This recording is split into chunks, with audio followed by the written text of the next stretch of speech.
nggak ikutan gua kasus itu, cuman Nopi tadi kebetulan secara eksiden ketemu. Dan kebetulan video itu saya tahu. Nggak boleh menuduh orang germo, nggak boleh itu. Makanya saya pidanakan. Oke? Dan orang itu lagi ada masalah juga di Mabes Polri karena 12 si botak akan diadili. Gua pengen lihat muka dia itu lagi duduk di meja pesakitan. Dia kan terdakwa jadi aku udah puas. Kalau seorang pengacara jadi terdakwa, berarti dia tidak bisa melindungi dirinya. Bagaimana dia bisa melindungi orang lain? Nanti akan datang, saya bukan tanggal 20.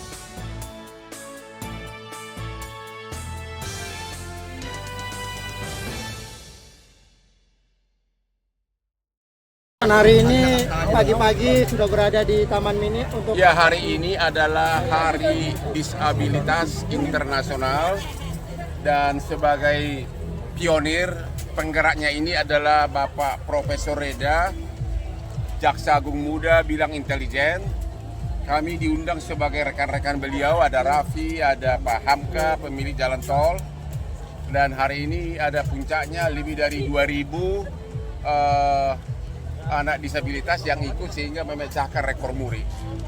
Ini mudah-mudahan program ini akan memberikan kita lebih tanggung jawab sosial kepada teman-teman kita yang ada disabilitas. Siap untuk Ya. sesi ketiga. Mudah-mudahan yang mau suaranya. Jangan ada terjadi seperti Gus-Gus yang lain, Kami udah semangat ya. seperti Gus NTB atau Gus Sedih. Mungkin yang lain Oke. bisa bergabung. Bang, tadi ketemu Pratiwi Novi juga ya, Bang? Apa? Tadi ketemu Pratiwi Novi juga ya? Tadi ketemu, dia bukan klien saya, tapi dia curhat. Dia curhat, tadi Novi curhat. Memang itu isi video orang itu yang sudah viral itu sangat tidak manusiawi, kelewatan, menuduh orang germo, menuduh orang germo jual beli anak OJ anak-anak apa ODGJ itu sangat kelewatan. Dan memang itu orang yang mengumumkan itu juga ada kasus di Mabes karena memang dia dilaporkan oleh banyak jaksa. Ya, itu orang yang ngoceh itu, yang mengaku anak 9 naga, pernah dipenjara, pernah divonis Mahkamah Agung karena kasus dugaan terkait KTP palsu untuk mendapatkan klaim asuransi. Ya, itu ada vonis pidananya dan mudah-mudahan Novi punya keberanian untuk menempuh tindakan hukum karena hanya pengacara-pengacara berkualitas lah yang ngomong dengan bukti, ya. Kalau ini kan sembarang ngomong dan banyak pengacara gue lihat pada cari muka, cari viral agar masuk infotainment. Beda dengan Hotman Paris, masuk infotainment tapi gara-gara semua perkara berkualitas, ya. Bang, kantor kamu ada omongan jadi kuasa atau ditawarin? Belum ada omongan, tapi tidak tertutup kemungkinan itu.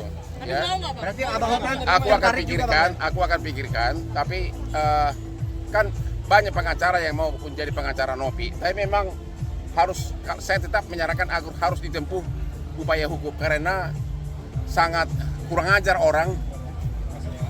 Kalau menuduh orang, ya bikin laporan polisi dong. Jangan langsung menuduh germo lah, jual beli anak lah.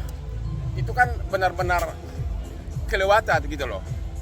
Mending yang ngomong itu adalah manusia berprestasi, orang itu tidak punya prestasi. Aku kenal dia, ya. Kalau dibandingkan karir gue sama dia kayak bumi dan langit gitu loh. Makanya itu semua oknum-oknum itu pada iri sama gue gitu loh. Ada yang bilang ini mana ada palsu itu nih.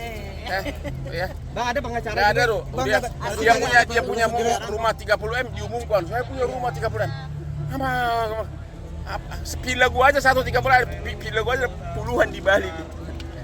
Saya udah 30 itu udah 30 tahun lalu. Itu mah benar-benar kampungan gitu loh. Kampungan dan kasihan kita lihatnya gitu loh. Kampungan dan kasihan lihatnya gitu loh. Bang, katanya ada pengacara menyindir nama Abang, gak usah ikut campur. Nah, Abang merasa tertantang. Saya tidak merasa ikut campur, tapi setiap kita buka IG, setiap kita buka medsos itu melulu. Kalau gua kan semua konglomerat dan perebutan aku dengan honor yang puluhan miliar. Mereka itu berusaha ikut-ikutan perkara receh agar masuk media. Karena nggak akan bisa menyaingin Hotman. Dia itu si botak si Rasman. Sekarang udah jadi terdakwa, ya. pengacara jadi terdakwa kan malu dia itu, malu banget gitu loh. Soal dihukum itu hal lain, tapi dengan gue bikin dia jadi terdakwa di pengadilan, sudahlah, selesai sudah impas dari perbuatanmu. Hei botak, jangan coba-coba imbangin, bersaing dengan pengacara, udah kayak bumi dan langit. Lu kan pengacara di daerah sana, udah 38 tahun jadi pengacara internasional. Kenapa? Apalagi? Bang, katanya Senin mau ngelaporin. Siapa? Itu mau omongan kaki lima. Omongan kaki lima. Gimana itu mengulitin apa orang perkara besar aja nggak pernah dia pegang. Itu semua omong kaki lima, pengacara-pengacara yang baru anak kemarin yang benar. Anda sudah tahu karena hampir semua konglomerat dari segi apapun mereka udah jauh di belakang gua. Cuma itulah caranya agar masuk medsos adalah menyindir pengacara top. Sindirlah orang terkenal, maka nama kamu juga akan ikut-ikutan terdengkrak dikit-dikit. Ya. Bang, Ya. tapi Bang, secara pandangan pidana ada berarti- ucapan seperti itu yang diucapkan oleh seorang lawyer, seorang penasihat hukum seperti apa sih di sosial media lagi? Ya itulah, disitulah kelihatan tidak berkualitas mereka, ya, tidak berkualitas. Mana mungkin? Saya sudah mengalahkan ribuan pengacara, tapi dengan yang bonafit berperang di pengadilan, saya sidang di Mahkamah Agung Singapura, sidang di perkara-perkara internasional. Dari segi harta pun mereka secuil dibandingkan harta gua ini, secuil. Aku tidak pernah bicara harta, tapi mereka bicara harta rumah saya 30M. Dia bilang gitu. Dibandingkan punya saya itu segini, tik gitu loh. Kita ini anak-anak muda, saya masih muda nggak sih?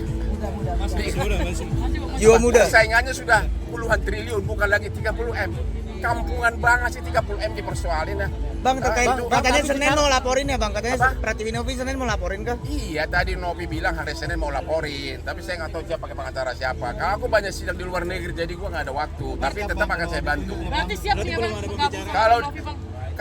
kalau perlu mungkin akan saya bantu, ya kalau perlu. Ya tapi memang orang-orang kayak gitu yang memperebutkan, macam perkara Agus Sedi aja berebut semuanya. Itu karena apa? Mereka nggak ada klien.